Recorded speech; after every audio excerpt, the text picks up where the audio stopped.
Scooty নিয়ে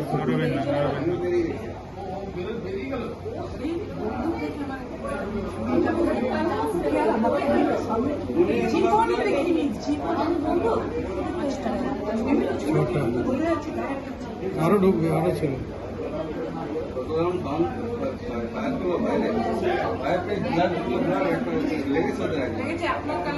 কম্পিউটারে করে দিয়েছে। 7-8 জন ছিল, বললাম 7-8 জন ছিল। বাইরের লোকরা এসে দেখছিল এখানে, তারাই ইনফর্ম করেছে মনে হয়।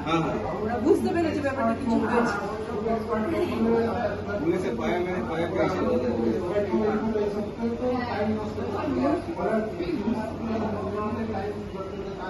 এখানে ঢোকার পর